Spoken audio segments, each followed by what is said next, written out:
আলোচনার বিষয় ঈমান ও আকীদার গুরুত্ব।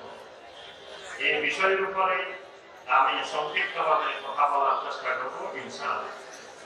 প্রথমে আসি আমরা ঈমানের উপরে। ঈমান কি জিনিস, ঈমানের গুরুত্ব কি, এটার উপরে কিছুক্ষণ আলোচনা। এরপরে আকীদা কি জিনিস, আকীদার প্রয়োজনীয়তা, আকীদায় গন্ডগোল হলে সমস্যাগুলো কোন জায়গায়, এই বিষয়ের উপরে একটু আলোচনা করে আমার আলোচনা শেষ হবে ইনশাআল্লাহ। তো যেহেতু এটা আমাদের ইলমি ক্লাস, এই জন্য মাঝে মাঝে কিছু প্রশ্ন করলে আপনারা একটু উত্তর দেওয়ার চেষ্টা করবেন, কথা বলার চেষ্টা করবেন ইনশাআল্লাহ। ঠিক আছে তো? মাশাআল্লাহ, আজকের স্টুডেন্ট মনে হচ্ছে খুব মেধাবী, খুব ভালো ভালো স্টুডেন্ট। আলহামদুলিল্লাহ, আল্লাহ পাক আমাদের মেধাকে আরো বাড়িয়ে দিন। সম্মানিত ভাই ও বোনেরা, প্রথম আমার প্রশ্ন, আপনাদের সকলের ঈমান আছে তো? ঈমান আছে? খালি আছে বললে হবে না, কিন্তু আছের সাথে আরো একটা বাক্য যোগ করতে হবে। কি বাক্য বলেন তো দেখি? এই তো মাত্র দেখলেন কি মেধাবী, সাথে সাথে কিন্তু বলে ফেলছে। তাহলে আপনাদের সবার ঈমান আছে তো? আছে ইনশাআল্লাহ। আপনাদের সবার ঈমান ঠিকমতো আছে তো? হ্যাঁ, আছে ইনশাআল্লাহ। আলহামদুলিল্লাহ, জবাবগুলো শিখতে হবে। তাহলে আলহামদুলিল্লাহ, আজকে এটা ঈমানদারদের মজলিস, ঈমানওয়ালাদের মজলিস, সবার ঈমান ঠিকমতো আলহামদুলিল্লাহ আছে। এবার বলবেন, ঈমান কি ভালো জিনিস না খারাপ জিনিস? জি, কত পার্সেন্ট ভালো জিনিস? আলহামদুলিল্লাহ, আলহামদুলিল্লাহ। এটার মধ্যে যার পরিমাণও খারাপ কিছু। আচ্ছা, এবার বলেন দেখি, দিনের বিপরীত কি? রাত। রাতের বিপরীত আলোর বিপরীত, অন্ধকারের বিপরীত। আচ্ছা, এবার বলবেন ঈমানের বিপরীত কি? এটা কিন্তু আওয়াজ কমে গেছে। ঈমানের বিপরীত কুফর, ঈমানের বিপরীত কুফরের বিপরীত ঈমান। আচ্ছা, এবার বলেন দেখি, ঈমান অর্থ কি? তাহলে কুফর অর্থ কি? জি,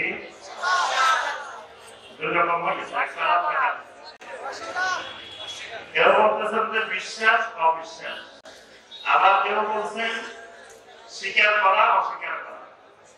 দুই রকম বলছেন না? তাহলে কুফর মানে হলো কি করা? অস্বীকার করা। কুফর মানে অমান্য করা, অস্বীকার করা, অবজ্ঞা করা, প্রত্যাখ্যান করা, এইগুলো হলো কুফর। কুফর মানে যদি অস্বীকার করা হয়, তাহলে ঈমান মানে কি? জি, ঈমান মানে স্বীকার করা, ঈমান মানে বিশ্বাস না। ঈমান মানে শুধু বিশ্বাস না, বিশ্বাস ঈমানের একটা অংশ। এটা ঈমান মানে শুধু বিশ্বাস না। তো বিপরীতটা বুঝলে এটা বোঝা সহজ, কুফরটা বুঝলে ঈমানের অর্থ বোঝাটা সহজ। আচ্ছা, এবার বলবেন তাওহীদের বিপরীত কি? কথা কমে গেছে দেখে। শিরকের বিপরীত তাওহীদ। আচ্ছা, সুন্নতের বিপরীত বেদাতের বিপরীত মাশাআল্লাহ। এগুলো কিন্তু অনেক জায়গায় ছোট ছোট জিনিস বলতে পারে না। আজকে মেধাবী সভাতে আলহামদুলিল্লাহ সবাই বলতে পারছে আলহামদুলিল্লাহ। তাহলে আমাদের আলোচনা হলো ঈমানের উপরে। তাহলে ঈমানের অর্থটা কি আমরা বুঝে গেছি। এবার আসি আমরা ঈমানের দরকারটা কি, ঈমানের প্রয়োজনীয়তা কি, ঈমান কেন দরকার। এক নম্বরে ঈমান দরকার, মানুষ ফিতরতের উপরে থাকতে হলে ঈমান দরকার। ঈমান থাকা মানে মানুষ ফিতরতের উপরে আছে, তার স্বভাবজাত বিষয়ের উপরে আছে। আর ঈমান নাই, আল্লাহর ইবাদত, আল্লাহর ইবাদতি ফিতরতের উপরে নাই। মানুষে স্বাভাবিক গতিতে প্রবাহিত হচ্ছে না, সে বিপদ সীমার উপরে দিয়ে প্রবাহিত হচ্ছে। যদি ঈমান থাকে, সে স্বাভাবিক গতিতে প্রবাহিত হচ্ছে। ঈমান নাই, সে অস্বাভাবিক গতিতে বিপদ সীমার উপর দিয়ে প্রবাহিত হচ্ছে। সূরা আকুনের 30 নম্বর আয়াতে আল্লাহ রাব্বুল আলামিন বলেন, ফাতারাল্লাহিল্লাযী ফাতারান নাসা আলাইহা। আল্লাহ রাব্বুল আলামিন বলেন, যত মানুষকে আমি আল্লাহ রাব্বুল আলামিন সৃষ্টি করেছি, প্রত্যেকটা মানুষকে আমি আল্লাহ ফিতরাতের উপরে বানাইছি, ফিতরাতের উপরে সৃষ্টি করেছি। এই ফিতরাত মানে হলো মানবতার স্বাভাবিক গতি। তাহলে মানবতার স্বাভাবিক গতিটা হলো ঈমান, আর অস্বাভাবিক গতি হলো কুফর। এই কারণে কুফরি করলে মানুষ হয়ে যায় শাররুল বারিয়া, আর ঈমান আনলে মানুষ হয়ে যায় খায়রুল বারিয়া। আল্লাহ রাব্বুল আলামিন কোরআনে কারীমের মধ্যে বলেন, ইন্নাল্লাযীনা কাফারু মিন আহলিল কিতাবি ওয়াল মুশরিকিনা ফি নারি জাহান্নাম খালিদিনা ফিহা উলাইকা হুম শাররুল বারিয়া ইন্নাল্লাযীনা আমানু ওয়া আমিলুস সালিহাতি উলাইকা হুম খায়রুল বারিয়া। সুবহানাল্লাহ। আল্লাহ রাব্বুল আলামিন বলেন, যারা কুফরি করে এরা হলো শাররুল বারিয়া, মানে সৃষ্টির মধ্যে সবচাইতে নিকৃষ্ট সৃষ্টি। এদের চাইতে অগম, এদের চাইতে নিকৃষ্ট আর জমিনে কোনো সৃষ্টি নেই।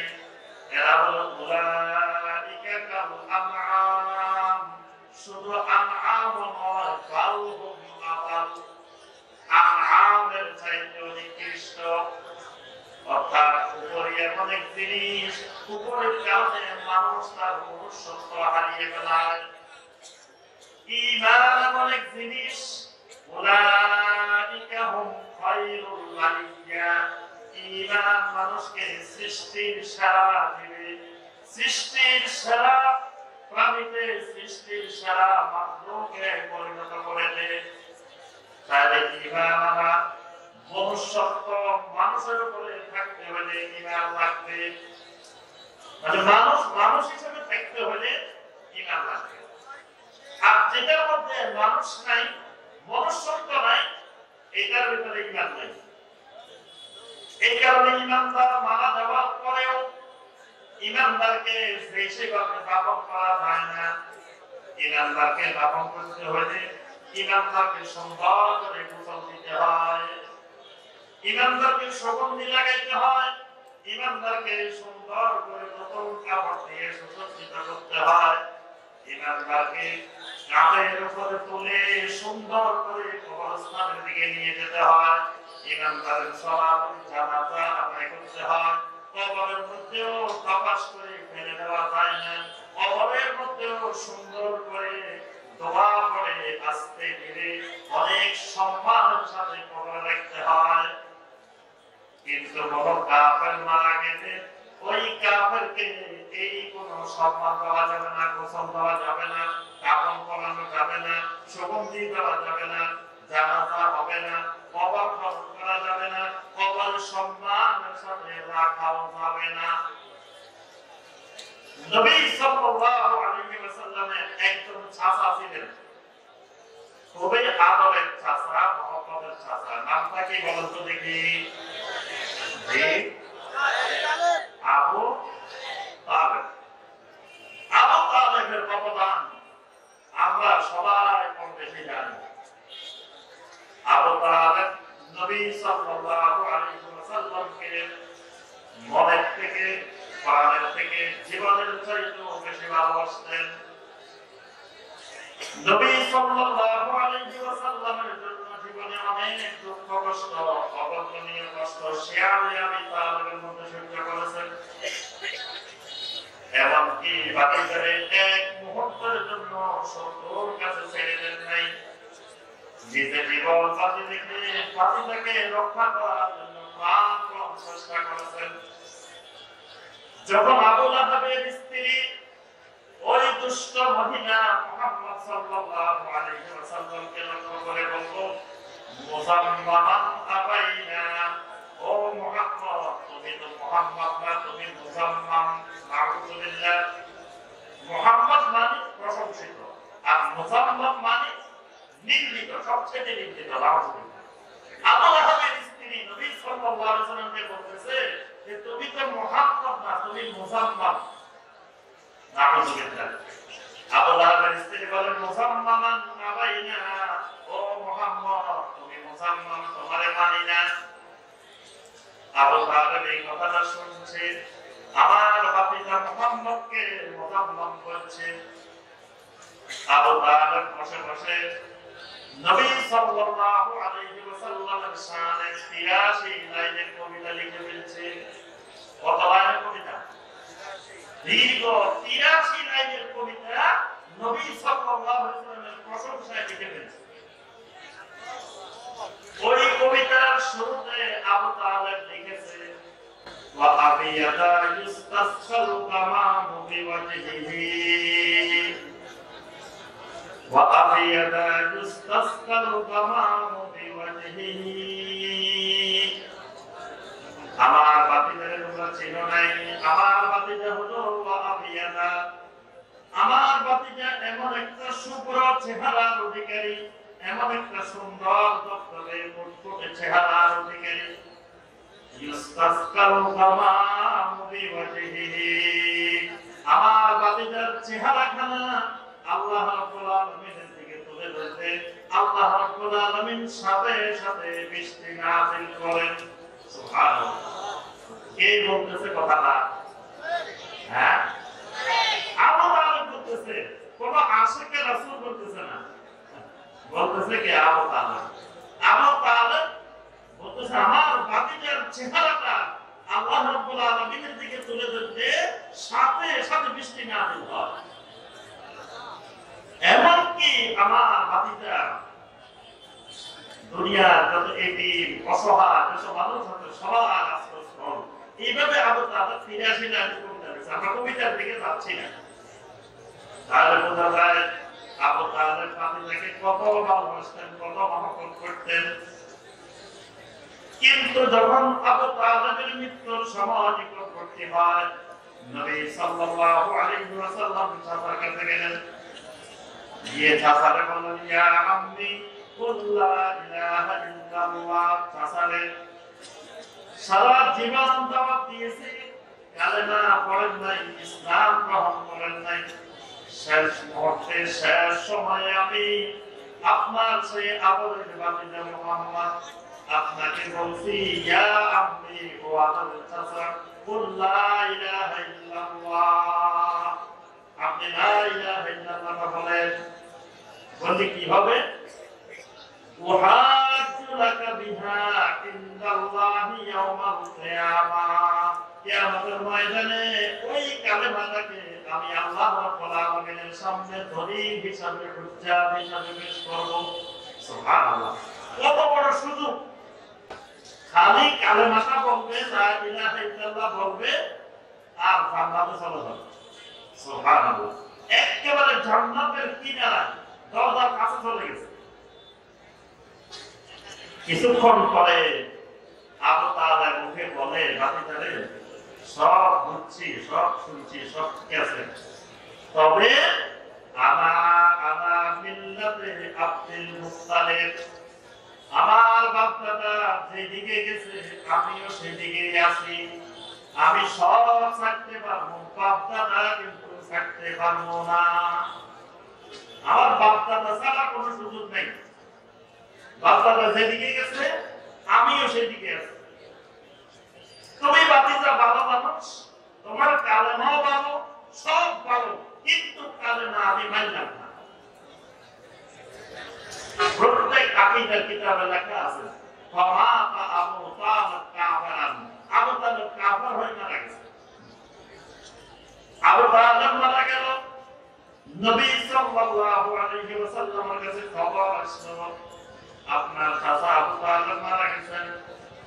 নবী সাল্লাল্লাহু আলাইহি ওয়াসাল্লাম আলী রাদিয়াল্লাহু তাআলা কে ডাকলেন, ডেকে বললেন, আলী রে, তোমার বাবা মারা গেছে, তোমার তোমার বাবাকে যদি এভাবে ফেলে রাখো তাহলে জমিনের মানুষ তোমার বাবার পোষা গন্ধে কষ্ট হবে। খবরদার শোনো, আমার আদরের চাচা হতে পারে, তোমার বাবা হতে পারে, কিন্তু যেহেতু ঈমান নাই, কুফরের উপরে মৃত্যুবরণ করেছে, তাকে গোসল দেওয়া যাবে না, তাকে কাফনের কাপড় পরানো যাবে না, তাকে খাটের উপরে তুলে কাঁধে নিয়ে কবরস্থানে নেওয়া যাবে না, তাকে কবরের মতো ইমানদারের কবরের মতো তার কবর দেওয়া যাবে না, তাকে শুধু একটা গর্ত করে টেনে হেঁচড়ে নিয়ে ওই গর্তের মধ্যে মাটি চাপা দিয়ে রাখো। তাহলে এই আবু তালেব এত কিছু করলো, কিন্তু মৃত্যুর পরে কোন সম্মাননা পায় নাই। কেন পায় নাই? কারণ সে মনুষ্যত্ব হারিয়ে ফেলেছে। মানুষের মনুষ্যত্ব রক্ষা করে ঈমান, মনুষ্যত্ব নষ্ট করে কুফরি। এই কারণে ঈমান হলো মানবতার ফিতরা। মনে রাখতে হবে, ঈমান হলো মানবতার ফিতরা। দুনিয়াতে যত মানুষ জন্মগ্রহণ করে সব মানুষ ঈমান নিয়ে জন্মগ্রহণ করে। নবী সাল্লাল্লাহু আলাইহি ওয়াসাল্লাম বলেন, কুল্লু মাউলুদিন ইউলাদু আলাল ফিতরা ওয়া আবাওয়াহু ইউহাব্বিদানিহি আও ইউনাসসিরানিহি আও ইউমাজ্জিসানিহি। নবী সাল্লাল্লাহু আলাইহি ওয়াসাল্লাম বলেন, যত মানব শিশু জন্মগ্রহণ করে প্রত্যেকটা মানব শিশু ফিতরাতের উপরে, তাওহীদের উপরে, ঈমানের উপরে জন্মগ্রহণ করে। কিছুদিন পরে তার মা বাবা তাকে ইহুদি বানায়, নাসারা বানায়, অগ্নিপূজারী বানায়, কিন্তু জন্মগ্রহণের সময় ঈমান নিয়ে জন্মগ্রহণ করেছে। তাহলে এবার আমি আলোচনা করছি, এবার আপনাদের কাছে সৃজনশীল প্রশ্ন আসবে। এবার এখান থেকে প্রশ্নটা হলো, একজন মানুষের বয়স 30 বছর, তার ঈমান আনার বয়স কয় বছর? আবার প্রশ্ন বুঝছেন? ধরেন একজন মানুষের বয়স হলো 30 বছর, এই লোকটা ঈমান আনার বয়স কয় বছর? জি, কয় বছর? 30 বছর। মানে বয়স 30 বছর, ঈমান আনার বয়স 30 বছর। না, হয় নাই। জি, আমি একদিন কোরবানির খাতে ভাতা রেখেছি, বুঝছেন? তো কয়েকজন মানুষ পড়ায় এসছে আমার কাছে, আসে বলতেছে, হুজুর আপনারা খুঁজতেছি, একটু এতক্ষণ ধরে, কি ব্যাপার, আমার কেন খুঁজতেছেন? কয়েকটা মাসালা দরকার। তো মাসালা কি? আচ্ছা, গরু একটা ঠিক হয়েছে, গরু আমরা পছন্দ হয়েছে, কিনতে চাইতেছি, তো গরুর বয়স কয় বছর লাগবে? আমি বললাম যে গরু তো কমপক্ষে 2 বছর হওয়া লাগবে। আরে হুজুর আপনি কি বলতেছেন? এই গরুটা তো মায়ের পেটে 1 বছর ছিল, তাহলে মায়ের পেটে 1 বছর, এখানে 1 বছর, 2 বছর তো হয়ে গেছে। এখন আমি বলছি, একজন মানুষের বয়স যদি 30 বছর হয়, তার ঈমান আনার বয়স কয় বছর? এটা মনে রাখবেন, তার ঈমান আনার বয়স 30 বছর 6 মাস। কত হয়েছে? 30 বছর 6 মাস। 6 মাস বাড়লো কেন? আমরা তার বয়স হিসাব করি যেদিন সে আল্লাহর জমিনে ঢুকছে। আল্লাহ রাব্বুল আলামিনের জমিনে যত মানুষ ঢুকে, একটা মানুষও আল্লাহ রাব্বুল আলামিনকে সিজদা না দিয়ে জমিনে ঢুকে না। এই কারণে জমিনে মানুষটা যখন জন্মগ্রহণ করে, সর্বপ্রথম মাথা জমিনে দিয়ে জমিনে আসে। সর্বপ্রথম পা দিয়ে জমিনে আসে না, সর্বপ্রথম মাথা জমিনে দিয়ে আল্লাহ রাব্বুল আলামিনকে সিজদা করে জমিনে আসে। সেটা কাফেরের ঘরে হোক, মুশরিকের ঘরে হোক, যার ঘরে হোক। তাহলে আমরা বয়সকে হিসাব করছি যেদিন জন্মগ্রহণ করছি ওই দিন থেকে। কিন্তু আল্লাহ রাব্বুল আলামিন ওই মানুষটার ভিতরে, ওই শিশুটার ভিতরে রূহ দিয়ে দিয়েছেন মায়ের পেটে থাকাকালীন। যেদিন ওই আল্লাহর বান্দার ভিতরে, আল্লাহর বান্দির ভিতরে রূহ এসেছে, ওই দিন ওই আল্লাহর বান্দা, আল্লাহর বান্দির ভিতরে ঈমান এসে গেছে। সুবহানাল্লাহ। অর্থাৎ রূহের সাথে সাথে আল্লাহ রাব্বুল আলামিন ঈমানটাও দিয়ে দিয়েছেন। তাহলে ইমানের বয়স মানুষের বয়সের চাইতে ৬-৭ মাস বেশি। বুঝে আসছে? তাহলে আমরা প্রথম পয়েন্ট মনে রাখতে হবে। প্রথম পয়েন্ট হলো ঈমান হলো মানবতার বেতন, আর কুফরি হলো মনুষ্যত্ব হারানোর মাধ্যম। ২ নম্বর, আল্লাহ রাব্বুল আলামিন আমাদের জন্য জান্নাত বানায় রেখেছেন। ওই জান্নাতে যেতে হলে, ওই জান্নাত পাইতে হলে কয়টা জিনিস লাগে? বলো তো দেখি, জান্নাতে যেতে হলে কয়টা জিনিস লাগবে? জানান না কোনো? আচ্ছা, জান্নাতে যেতে চান কে কে? মাশাআল্লাহ। আচ্ছা, জান্নাতীরা হাত নামান। জাহান্নামে যেতে চান কে কে? একটাও নাই। দেখুন, একজন জাহান্নামে যেতে আমরা চাই না। আল্লাহ রাব্বুল আলামিন সবাইকে জাহান্নাম থেকে মুক্তি দান করেন। আমিন। সবাইকে আল্লাহ রাব্বুল আলামিন আসহাবুল জান্নাহ বানিয়ে দিন। আমিন। এখন কথা হলো জান্নাতে যাবো, কিন্তু কেমনে যাবো এটা তো জানি না। এটা জানা লাগবে না? জান্নাতে যেতে চাই, কিন্তু কিভাবে যাবো, কয়টা জিনিস লাগবে এটা না জানলে কেমনে হবে? আবার আমি আয়াত বলবো, আয়াত থেকে বের করে বলবেন কয়টা জিনিস লাগবে। সূরা আল-বাকারার 25 নম্বর আয়াতে কারিমা আল্লাহ রাব্বুল আলামিন বলেন, ওয়া বাশশিরিল লাযীনা আমানু ওয়া আমিলুস সালিহাতি আন্না লাহুম জান্নাত। আল্লাহ রাব্বুল আলামিন বলেন, ও নবী, ওই মানুষগুলোকে আপনি সুসংবাদ শোনাই দেন, আপনি জানাই দেন, আন্না লাহুম জান্নাত, আমি আল্লাহ তাদের জন্য জান্নাত বানিয়ে রেখেছি। এখন কোন মানুষগুলোর সুসংবাদ দিতে হবে? এখানে ওই মানুষগুলোর বৈশিষ্ট্য বর্ণনা করা হয়েছে। তাহলে কয়টা বৈশিষ্ট্য? এই তো দেখছেন, স্টুডেন্ট তো মেধাবী ভাই করে ফেলছে। তাহলে জান্নাতে যেতে হলে জিনিস লাগবে কয়টা? দুইটা। এক নম্বরে আল্লাযীনা আমানু, এক নম্বরে ঈমান। ২ নম্বরে লাগবে ওয়া আমিলুস সালিহাত, ২ নম্বর লাগবে আমলে সালেহ। তাহলে ২ জিনিস লাগবে, একটা হলো ঈমান আর একটা হলো আমলে সালেহ। এই ২ জিনিস থাকলে আল্লাহ রাব্বুল আলামিন জান্নাত দিবেন। এই ২ জিনিস নাই, ওই লোকের জন্য জান্নাত নাই। আচ্ছা, আপনি হজ যাবেন, তো হজ যেতে হলে এরকম ২টা জিনিস লাগবে। এক নম্বরে আপনাকে একটা পাসপোর্ট বানানো লাগবে, ইন্টারন্যাশনাল পাসপোর্ট। এটা না হলে আপনার সব আছে, টাকাও আছে, পয়সাও আছে, সব আছে, কিন্তু আপনি হজ যেতে পারবেন না। এরপরে আপনার ওই পাসপোর্টের ভিতরে হজের একটা ভিসা থাকা লাগবে। তারপরে এই ২টা জিনিস থাকলে আপনি হজে যেতে পারবেন। আল্লাহ রাব্বুল আলামিনের জান্নাতে ঢুকতে হলে ওই ২টা জিনিস লাগবে, ঈমান আর আমলে সালেহ।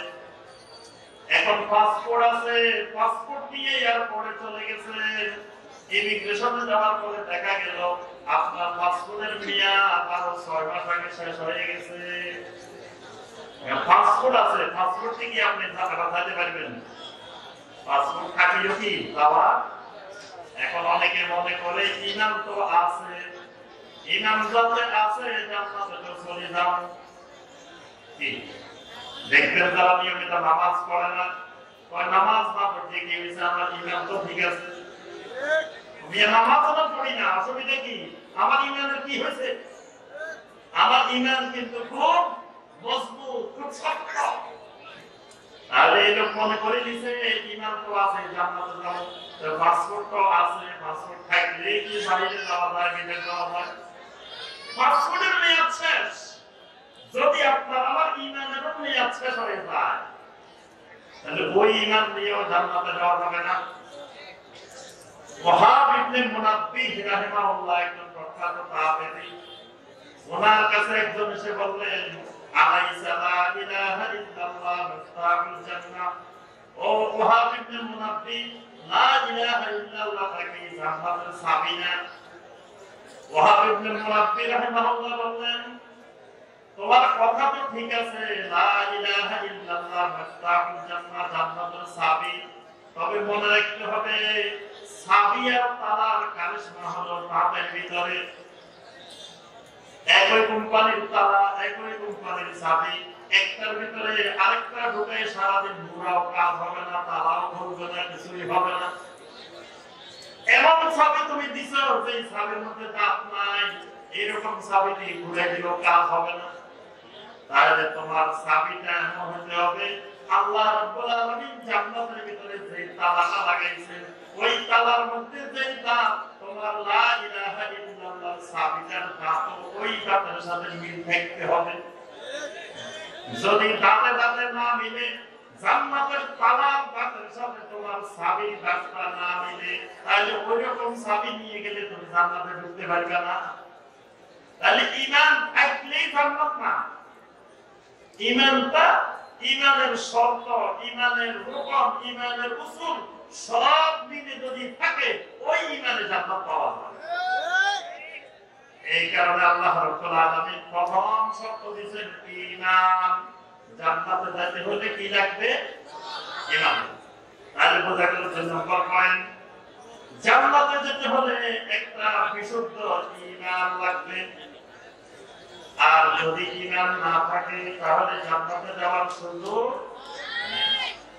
3 নম্বর কথা মনে রাখতে হবে পয়েন্টগুলো ঈমানের বিষয়ে। 3 নম্বর পয়েন্ট, আল্লাহ রাব্বুল আলামিনের বন্ধু হতে হলে, আল্লাহর সাথে বেলায়েত করতে হলে, বন্ধুত্ব করতে হলে কয়টা জিনিস লাগে? এটা বলেন। আচ্ছা, প্রথম বলেন দেখি আপনারা আল্লাহর ওলি কে কে আছেন? এখানে আল্লাহর ওলি কয়জন আছেন? আপনাদের দুই একজন আছে আর নাই? জি, আল্লাহর ওলি আমরা কিছু জানি না।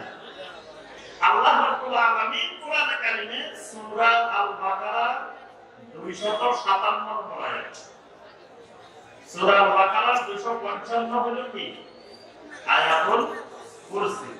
তারপরে 256 257 নম্বর আয়াত আল্লাহ রাব্বুল আলামিন ঘোষণা দেন, আল্লাহু ওয়ালিয়্যুল্লাযীনা আমানু ইউখরিজুহুম মিনাজ যুলুমাতি ইলান নূর।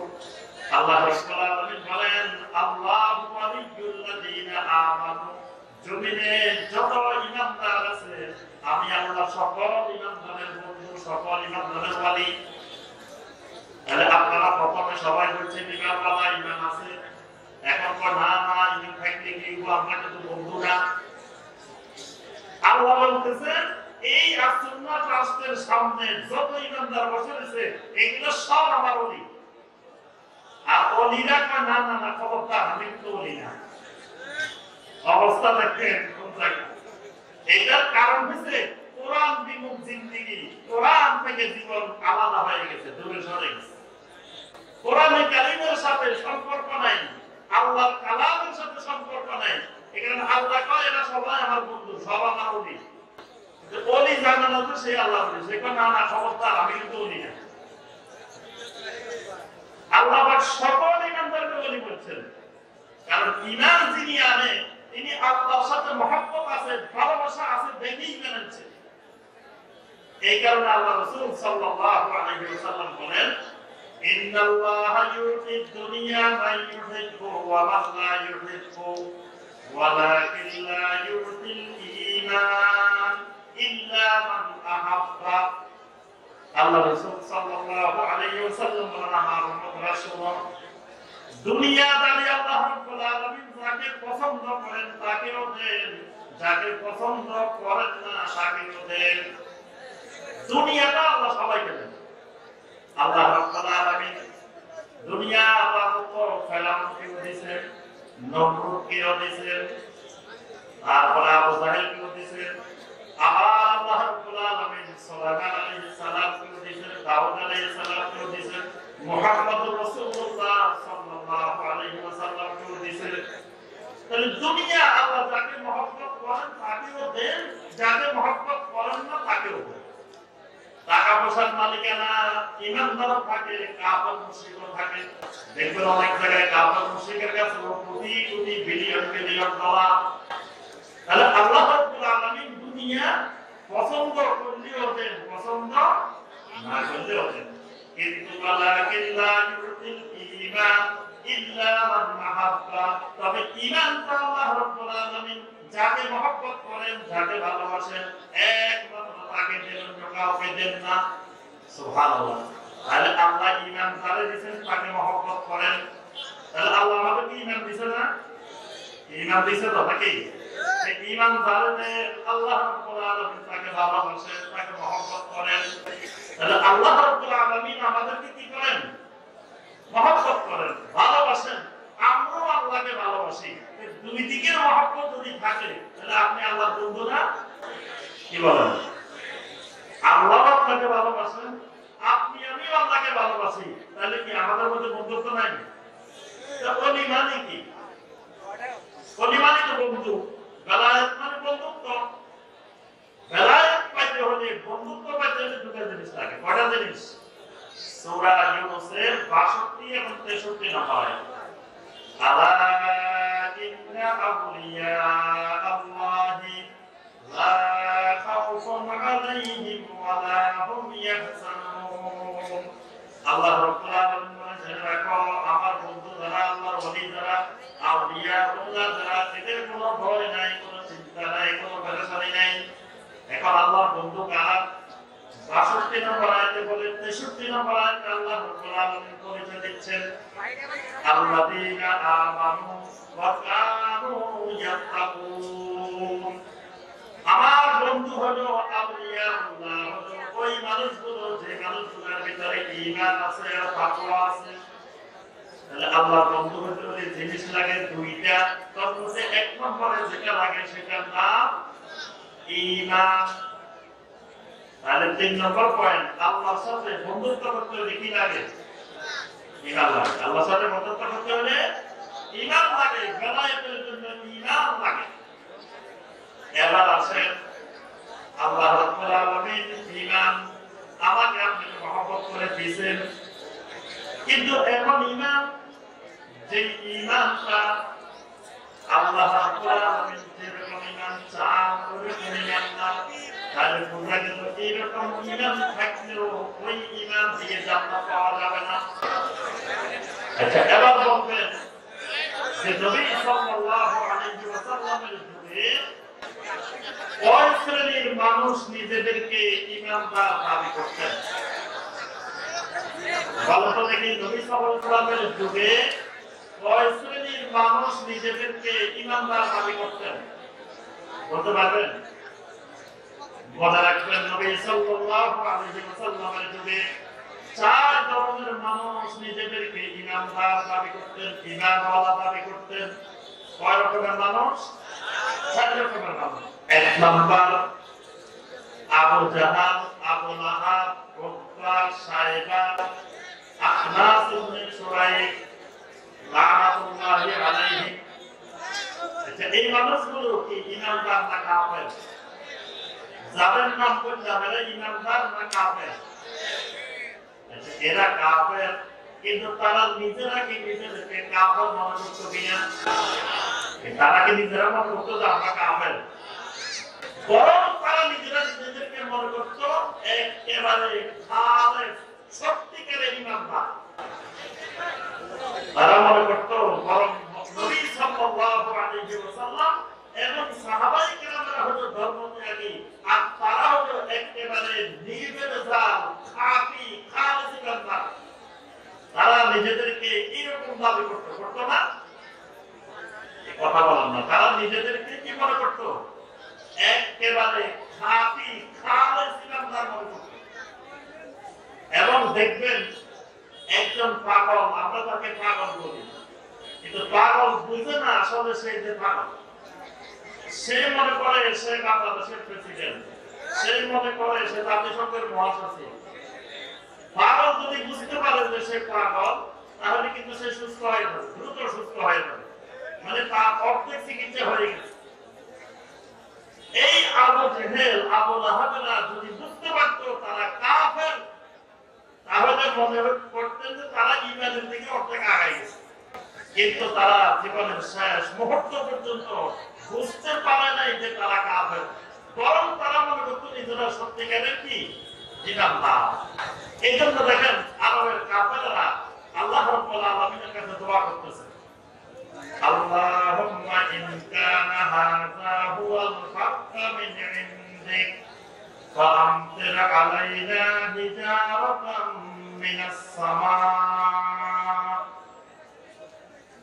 দোয়া করতেছে আল্লাহ রাব্বুল আলামিনের কাছে, আল্লাহুম্মা আল্লাহ ইন কানা হাযা হুয়াল হাক্কু মিন ইনদিক, যদি মুহাম্মদ সাল্লাল্লাহু আলাইহি ওয়াসাল্লাম আপনার পক্ষ থেকে সত্য নবী হয়, মুহাম্মদ সাল্লাল্লাহু আলাইহি ওয়াসাল্লামের দাওয়াত যদি হক হয়, ফাআমতির আলাইনা হিজারাতাম মিনাস সামা, তাহলে আমাদের উপরে আকাশ থেকে পাথরের বৃষ্টি নাযিল করেন।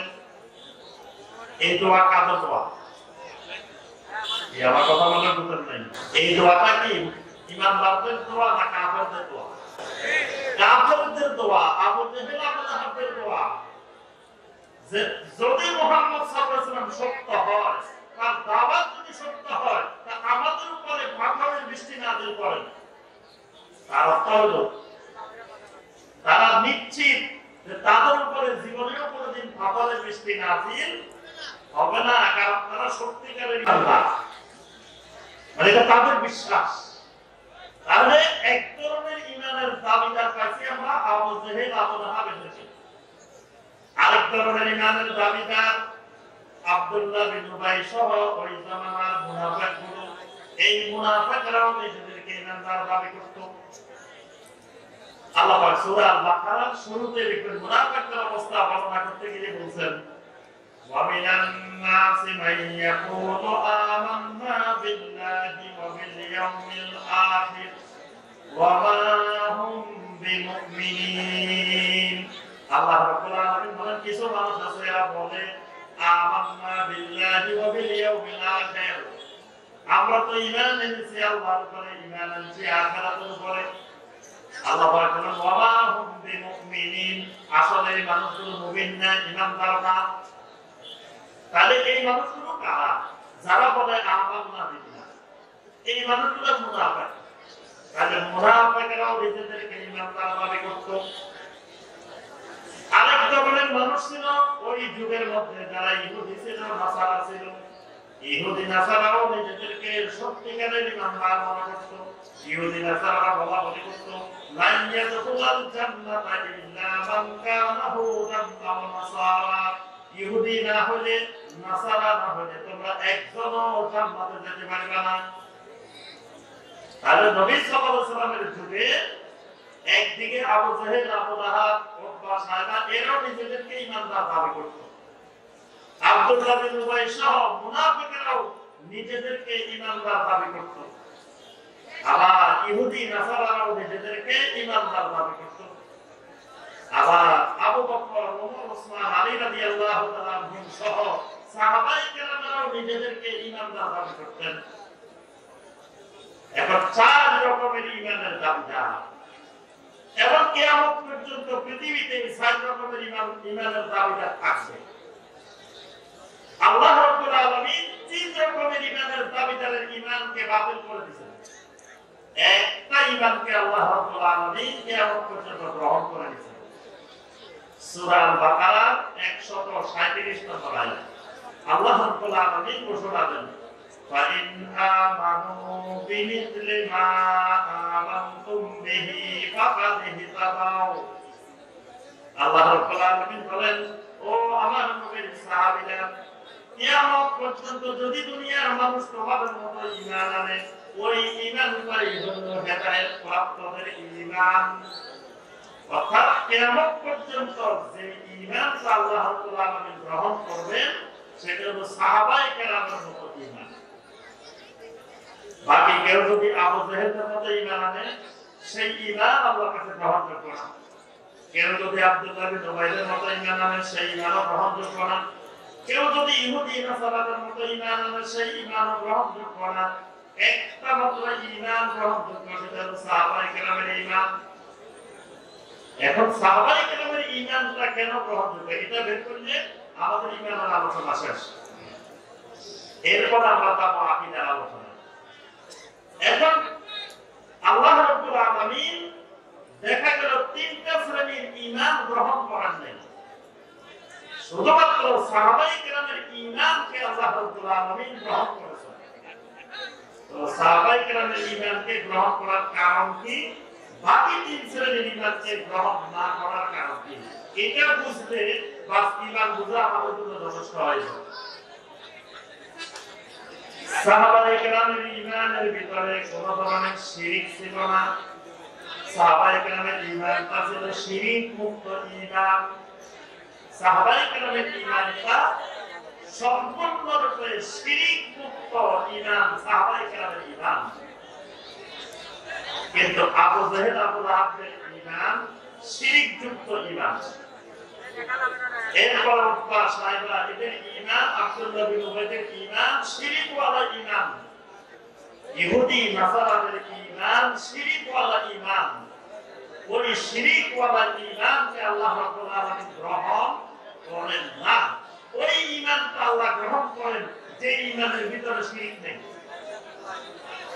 এই কারণে আল্লাহ রাব্বুল আলামিন সূরা আল কাহাফের 110 নম্বর আয়াতে কারিমার মধ্যে আল্লাহ পাক ঘোষণা দিয়েছেন, ফামান কানা ইয়ারজু লিকাআ রাব্বিহি ফালইআমাল আমালান সালিহা ওয়া লা ইউশরিক বিইবাদাতি রাব্বিহি আহাদা। আল্লাহ রাব্বুল আলামিন ঘোষণা দেন, ফামান কানা ইয়ারজু লিকাআ রাব্বিহি, যে লোক চায়, যে লোক কামনা করে তার রবের সাথে মুলাকাত করবে, তার রবের সাথে সাক্ষাৎ করবে, ফালিয়ামাল আমালান সালিহা, সেই জন্য বেশি বেশি করে আমল সালেহ করে, ওয়ালা ইউশরিক বিইবাদাতি রাব্বিহি আহাদা।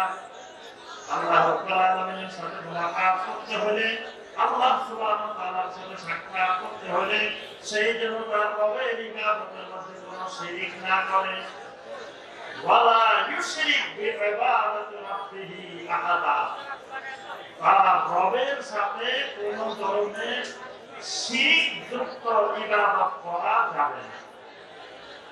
তাহলে সাহাবায়ে কেরামের ঈমানের ভিতরে যারা পরিমাণ কোনো শিরক মিশ্রিত ছিল না।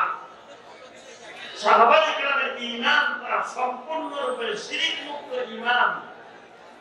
আর ওই যুগের মুশরিকদের, কুফফারদের যারা ঈমানের দাবিদার ছিল, তাদের ঈমানের ভিতরে শিরক ছিল। এরকম শিরক ছিল, সূরা সোয়াদের ৫ নম্বর আয়াতে কারিমায় আল্লাহ পাক বলেন, নবী সাল্লাল্লাহু আলাইহি ওয়াসাল্লাম যখন দাওয়াত দিলেন, ইয়া আইয়ুহান নাস কুলু লা ইলাহা ইল্লাল্লাহ তুফলিহু, ও দুনিয়ার মানুষেরা লা ইলাহা ইল্লাল্লাহ বলো, এই লা ইলাহা ইল্লাল্লাহ তোমার দুনিয়া আখিরাতের সফলতার চাবিকাঠি। নবী সাল্লাল্লাহু আলাইহি ওয়াসাল্লামের দাওয়াত হলো যে তোমরা লা ইলাহা ইল্লাল্লাহ বলো, এই লা ইলাহা ইল্লাল্লাহটা তোমাদের দুনিয়া আখিরাতের যত সমস্যা আছে সমস্ত সমস্যার সমাধানের চাবিকাঠি লা ইলাহা ইল্লাল্লাহর মধ্যে। তখন আরবের মুশরিকেরা এই দাওয়াতের জবাবে যে কথাটা বলছে আল্লাহ পাক সূরা সোয়াদের ৫ নম্বর আয়াতে উল্লেখ করেছেন, তারা বলেছিল, আজআলাল আলিহাতা ইলাহান ওয়াহিদা ইন্না হাযা লাশাইউন উজাব। তারা বলেছিল, মুহাম্মদ সাল্লাল্লাহু আলাইহি ওয়াসাল্লাম, তুমি আমাদেরকে দাওয়াত দিচ্ছ সমস্ত মাবুদ বাতিল মাবুদ ছেড়ে দিয়ে একমাত্র আল্লাহ রাব্বুল আলামিনের গোলাম হওয়ার জন্য, একমাত্র আল্লাহ রাব্বুল আলামিনকে মাবুদ বানানোর জন্য। কিন্তু আমরা বর্তমানে এত ৩৬১ মাবুদের ইবাদত করার পরেও আমরা শান্তির মধ্যে নাই। তো যদি ৩৬০টা মাবুদ আমরা ছেড়ে দিয়ে পরিত্যাগ করি, তাহলে আমাদের অবস্থা কি হবে? আমাদের তো অসংখ্যের কুল কিনারা খুঁজে পাওয়া যাবে না। তারা বলছে, আমরা তো আল্লাহর ইবাদত করি, কিন্তু আল্লাহ রাব্বুল আলামিনের ইবাদত করার সাথে সাথে আমরা আরো 360 জনের ইবাদত করি। টোটাল আমরা 361 জনের ইবাদত করি। এখন 361 জন থেকে যদি 360 জনের বাদ দিয়ে দিই, একমাত্র আল্লাহর গোলামি করি, তা আল্লাহ রাব্বুল আলামিনের কাছে যদি সব দায়িত্ব আল্লাহর উপর অর্পণ করা হয়, তা আল্লাহ একা কয়টা দিন সামলাবে? নাউযুবিল্লাহ। মানে আরবের মুশরিকদের কথা হলো যে একমাত্র আল্লাহর ইবাদত করলে সহজে আল্লাহ রাব্বুল আলামিন সবকিছু সমাধান করতে পারবে না। সুতরাং আল্লাহর পাশাপাশি যারা আল্লাহর মুকাররাবিন, যারা সালেহিন, যারা দিনদার বান্দা আছেন, তাদেরও কিছু মাঝে মাঝে ইবাদত করা দরকার।